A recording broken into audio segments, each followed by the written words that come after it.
La première phase de la ménopause, c'est la préménopause et on pourrait dire que c'est la phase de découverte. C'est là qu'apparaissent les premiers signes cliniques chez la femme et qui parfois ne sont pas forcément connus et qui peuvent apparaître de façon irrégulière. La femme hésite à en parler parce que parfois c'est un sujet qui est méconnu et qui peut être tabou. Il se peut aussi que la femme n'y croit pas forcément, être déjà rentrée dans cette période. C'est vrai que c'est une période qui n'est pas forcément préparée et du coup qui peut créer de l'insécurité. Ensuite, il y a la deuxième phase, qui est la phase de la périménopause. Et là, on pourrait dire que c'est la phase d'identification. La femme commence à repérer et à identifier les différents symptômes cliniques. Et du coup, elle peut être dans une recherche d'informations ou d'aide, justement, pour commencer à gérer ces symptômes. Et il y a la troisième phase qui est la ménopause. La ménopause, en fait, ça correspond à une date.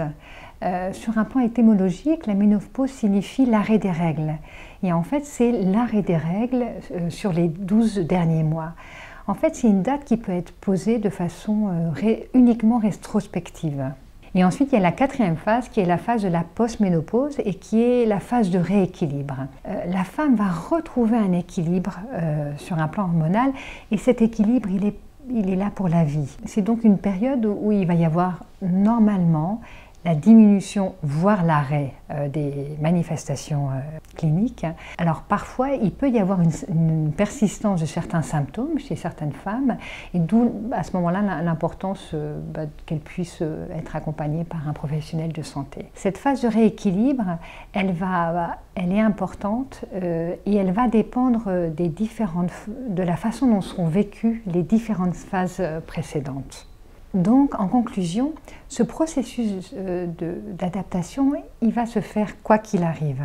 Par contre, la question, c'est comment. Plus une femme accueille et accepte ce moment de transition, mieux elle va le vivre dans de meilleures conditions.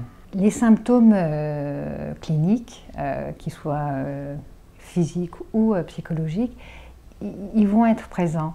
Par contre, il y a aujourd'hui des moyens de les diminuer ou de les apaiser, de pouvoir comprendre ce qui se passe, de pouvoir repérer les symptômes et donc de pouvoir s'informer sur les différents types d'aides qu'il y a.